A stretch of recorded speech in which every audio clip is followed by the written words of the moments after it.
Selamat pagi anak-anak. Selamat pagi, Bu. Gimana kabarnya hari ini? Alhamdulillah. Sehat. Silakan ketua kelas pimpin doanya. Sebelum mulai pembelajaran, hendaklah kita bersama-sama berdoa. Bismillahirrahmanirrahim.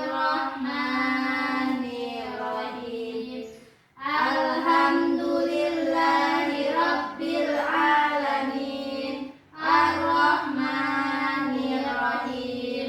Maliki yaumiddin. Iyyaka na'budu wa iyyaka nasta'in. Ihdinas siratal mustaqim. Siratal ladzina an'amta 'alaihim ghairil maghdubi 'alaihim waladdallin. Amin. Bismillahirrahmanirrahim. Raditu billahi rabba wa bil islami dina wa bil muhammadin nabiyya wa rasula. Rabbi zidni ilma warzuqni fahma. Amin. Ibu absen dulu ya. Ya, Bu.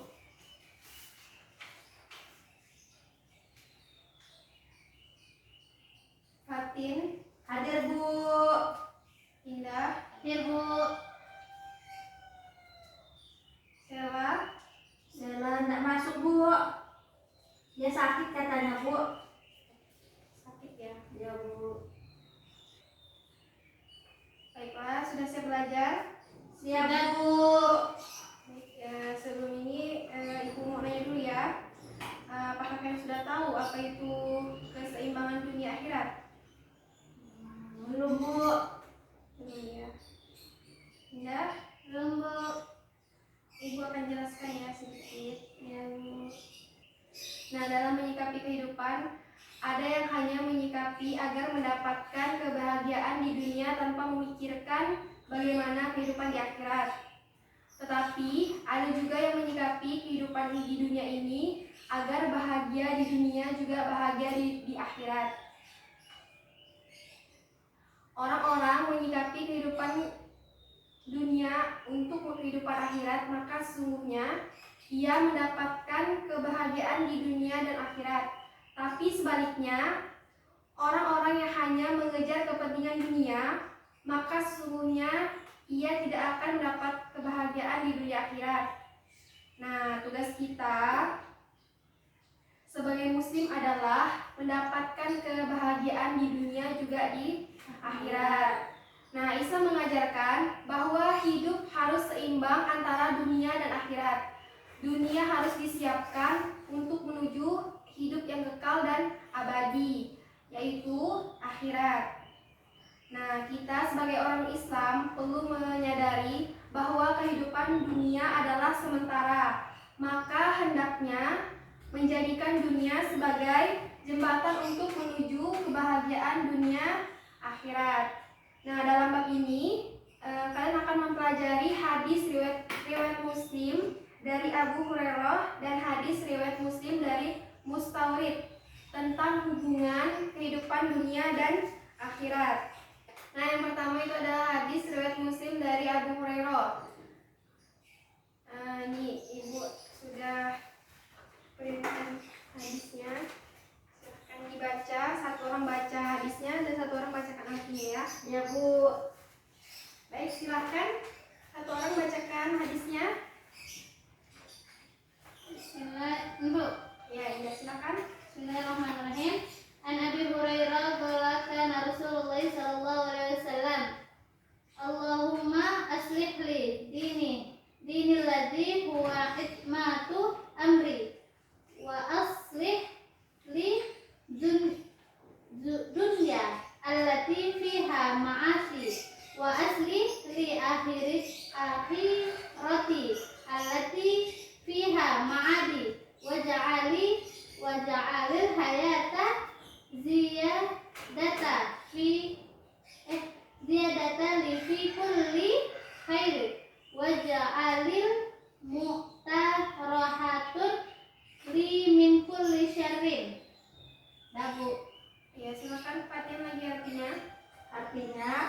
dari Abu Hurairah radhiyallahu anhu bahwa Nabi Shallallahu Alaihi Wasallam bersabda, Ya Allah, perbaiki bagiku agamaku yang menjadi penjaga urusanku, dan perbaiki bagiku duniaku yang di dalamnya ada penghidupanku, dan perbaiki bagiku akhiratku yang ke sana tempat kembaliku, dan jadikanlah hidupku ini selalu menambah kebaikan bagiku, dan jadikanlah kematian sebagai kebebasanku dari kejahatan. Hadis riwayat Muslim. Bu. Nah, Allah Subhanahu wa Ta'ala adalah tempat meminta dan tempat bergantung, tempat berkeluh kesah dari segala masalah, tempat mencurahkan resah dan gundah setiap hambanya. Nah, dalam kondisi seperti ini, maka berdoalah kepada Allah. Allah mengisyaratkan dalam Quran surah Ghafir ayat 60 yang artinya, dan Tuhanmu berfirman, berdoalah kepadaku, niscaya akan kuperkenankan bagimu. Sesungguhnya orang-orang yang menyombongkan diri dari menyembahku akan masuk neraka jahanam dalam keadaan hina-hina. Nah, ayat tersebut menjelaskan bahwa Allah mengabulkan doa setiap hambanya, dan Allah melaknat orang-orang yang menyombongkan diri karena tidak mau berdoa kepadanya. Hadis riwayat Muslim dari Abu Hurairah tersebut mengisyaratkan 5 hal penting yang harus menjadi permohonan kepada Allah dalam doa-doa kita.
Dicek ya. Ya Bu. Akan jelaskan satu-satu. Yang pertama, ya Allah, perbaiki bagiku agamaku yang menjadi penjaga urusanku. Nah, ini mengisyaratkan betapa pentingnya berpegang teguh pada agama Allah. Jika agama seorang rusak, maka rusak pula kehidupannya, baik di dunia maupun di akhirat. Dan begitu pula jika agamanya baik, maka baik pula kehidupannya di dunia dan di akhirat. Nah, sedemikian pentingnya berpegang teguh dengan agama. Dalam surah Al-Imran ayat 85 Allah berfirman, yang artinya, barang siapa mencari agamaku selain agama Islam, maka sekali-kali tidaklah akan diterima agama itu daripadanya, dan dia di akhirat termasuk orang-orang yang rugi. Dengan demikian, maka selayaknya kita memohon agar selalu dapat pertolongan Allah dalam perbaikan agama. Nah, dengan semakin baik agama kita, maka menjalankan kehidupan dunia ini pun akan semakin baik. Yang kedua, ya Allah, perbaiki bagiku duniaku yang di dalamnya ada penghidupanku. Nah, ini mengisyaratkan bahwa kita boleh meminta kepada Allah agar urusan dunia menjadi baik, meminta rezeki yang halal, cukup dan bermanfaat, meminta keluarga yang sakinah, mawaddah, warahmah, meminta kebutuhan dunia baik meminta kebutuhan dunia, baik sandang, papan, dan pangan, serta pekerjaan untuk dekat dengan Allah Subhanahu wa Ta'ala, meminta ilmu yang bermanfaat untuk menuju akhirat, sehingga dengan ketercukupan dunia tersebut menjadi tenang dan tentram. Seperti dalam Quran surah An-Nahl ayat 97, Allah berfirman, nah, barang siapa yang mengerjakan amal soleh, baik laki-laki maupun perempuan, dalam keadaan beriman, maka sesungguhnya akan kami berikan kepadanya kehidupan yang baik, dan sesungguhnya akan kami berikan balasan kepada mereka dengan pahala yang baik dari apa yang telah mereka kerjakan. Nah, tujuan hidup seorang muslim adalah akhirat. Surga adalah puncak cita-cita seorang muslim. Maka seorang muslim berpendirian padahal kehidupan akhirat itu lebih baik dan lebih kekal. Quran surah Al-A'la ayat 17. Dan mereka yakin bahwa cinta dunia hanya akan membawa bencana. Yang ketiga, ya Allah, perbaiki bagiku akhiratku, yang kesana tempat kembaliku. Nah, ini permintaan kepada Allah agar selalu dapat beramal soleh sampai ajal menjemput. Apapun yang kita miliki, mintalah kepada Allah agar dapat mengantarkan kita ke kebahagiaan akhirat. Dan yang keempat, ya Allah, jadikanlah hidup ini selalu menambah kebaikan bagiku. Nah, ini permintaan agar umur yang Allah berikan dapat digunakan untuk selalu berbuat baik, dapat melaksanakan ibadah baik langsung pada Allah melalui sholat, puasa, dan haji, ataupun melalui sesama manusia dengan infak dan sedekah.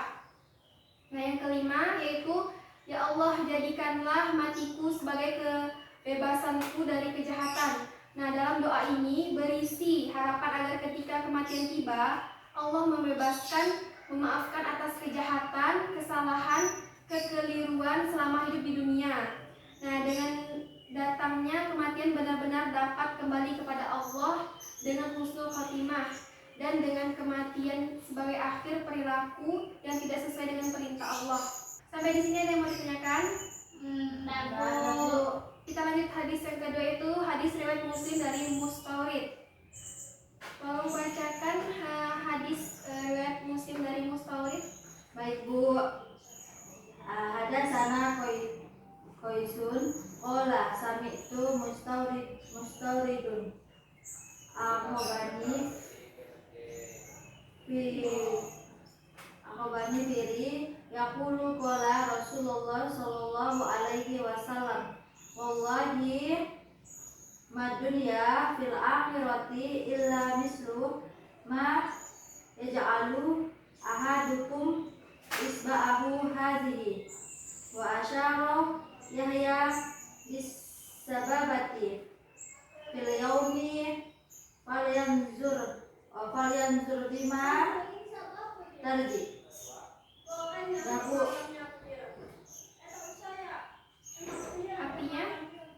Artinya telah menceritakan kepada kami, Kais berkata, aku mendengar Mustaurid, salah seorang dari Bani Fihr, berkata, aku mendengar Rasulullah SAW bersabda, demi Allah, tidaklah dunia di akhirat kecuali seperti sesuatu yang dijadikan oleh jari salah seorang dari kalian. Yahya berisyarat dengan jari telunjuk di laut, maka perhatikanlah apa yang dibawa. Hadis riwayat Muslim. Sudah, Bu? Ya, Ibu jelaskan lagi ya hadisnya. Ya, Bu. Nah, hendaknya manusia berhati-hati dengan dunia karena ia tampak menyenangkan dan menggiurkan. Nah, jangan sampai karena terpesona dengan indahnya dunia kelak di akhirat ia kekal menjadi sengsara.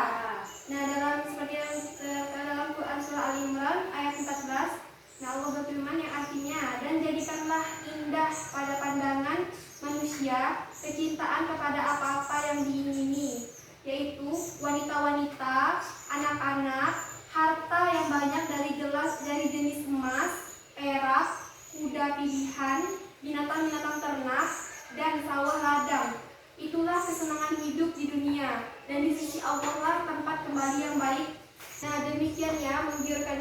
dunia.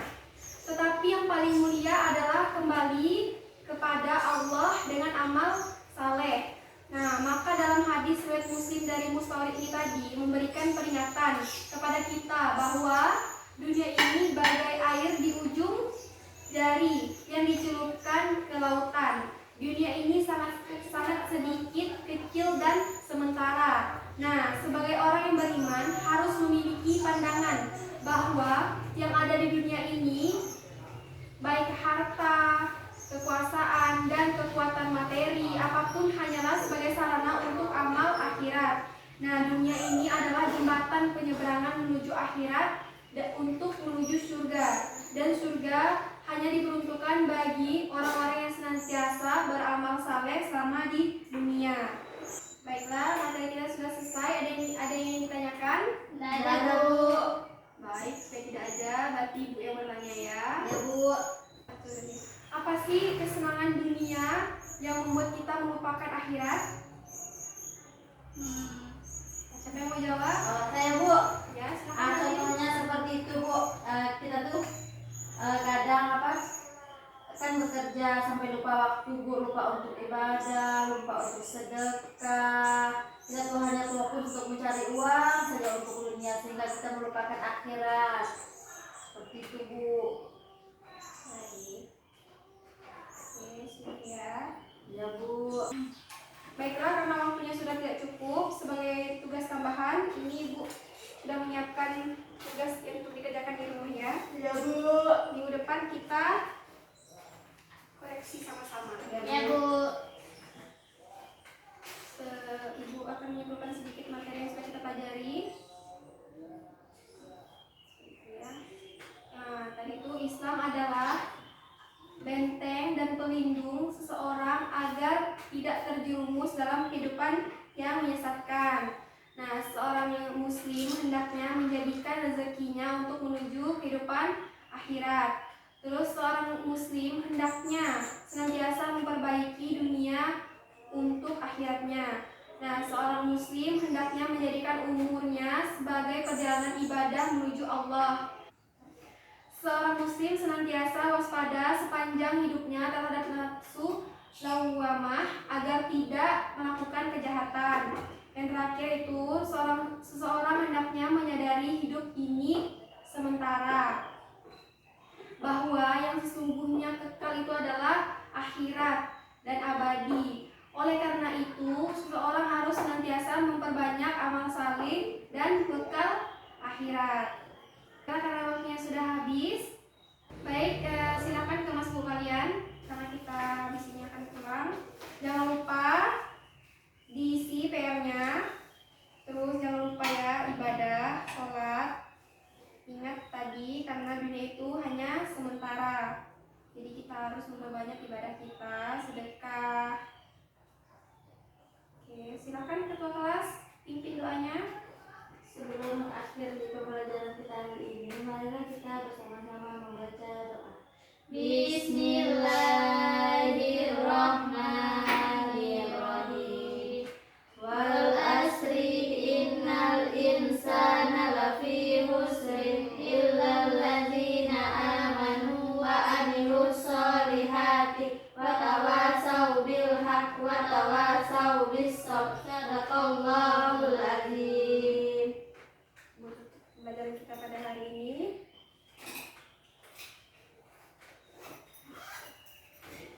Akhiri, Assalamualaikum warahmatullahi wabarakatuh. Waalaikumsalam warahmatullahi wabarakatuh. Makasih, Bu.